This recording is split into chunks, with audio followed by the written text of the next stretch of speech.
Imagine every classroom had glass walls and teachers could walk by and see one another all the time and see the lesson plans that they were using and hear what the kids were asking as they walked by the room and get a sense of whether the kids feel excitement and engagement or alienation and boredom. Well, we can't rebuild every classroom in America and make it glass, and we can't make it possible for every teacher to be out of her room listening and hearing and seeing and engaging what's working and not working.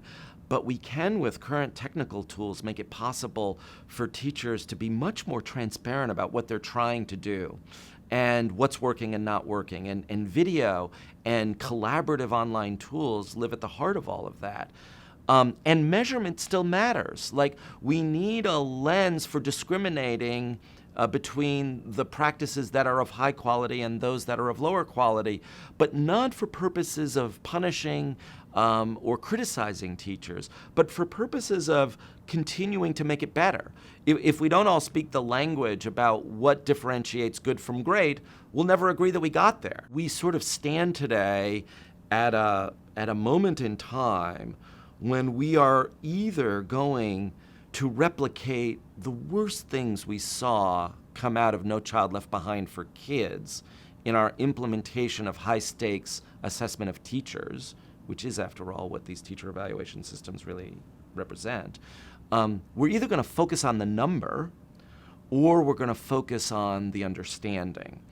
And yes, it will matter to know how to sort teachers in some professional continuum.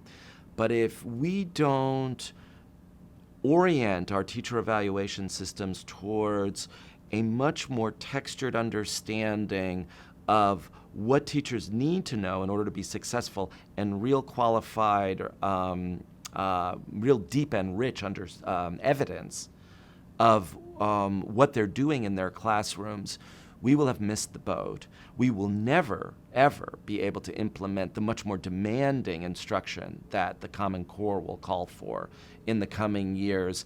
And we will be sitting here a decade from now talking about why it is that we failed to develop the kind of teachers that could get all of our kids ready for college. I would say that school principals, district superintendents, and everyone in between in a position of authority in K-12 education has pretty much known which teachers are doing harm to kids and kids' learning needs for many, many years.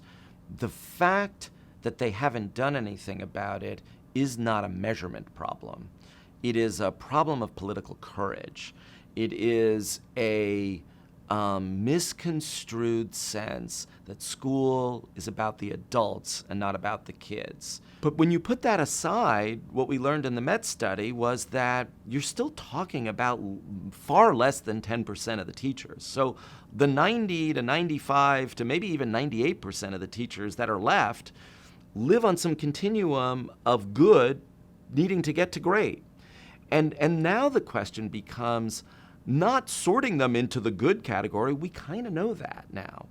The real challenge is differentiating what they are good at and making them understand what it takes to become great at that thing. There is some research that was done in conjunction with the Measures of Effective Teaching project that showed that if you give a teacher a video camera and a rubric to score herself, she will be very tough on her practice. She won't look at this as an attempt to fake her levels of understanding. She'll look at this as an exercise that really examines deeply what she does poorly and where she needs to improve.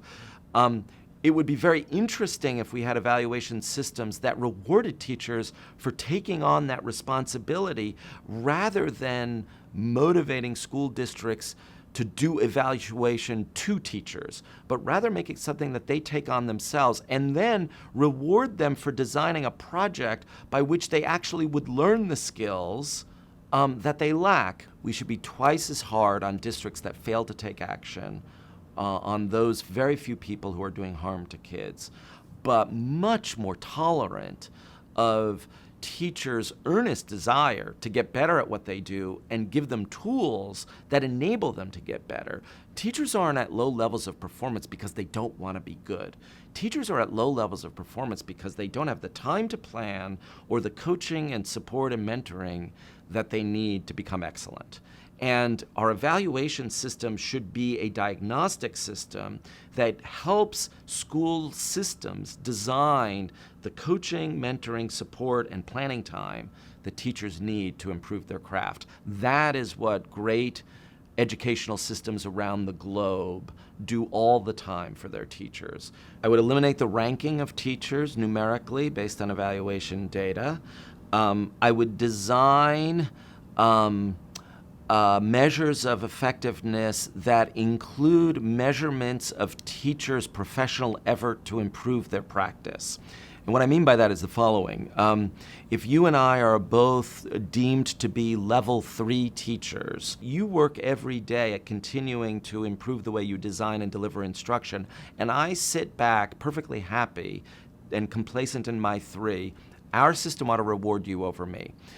We will not get to a system that focuses on continuous instructional improvement until the incentives align with the areas of effort that it takes to get better. Teaching is a profession. It is not something that people walk into any room, no matter how much content preparation they've had in their university or their professional career. Nobody walks into a room ready to meet the needs of every young child in America and make them ready for college. These are skills that need to be taught, practiced, and mastered over time.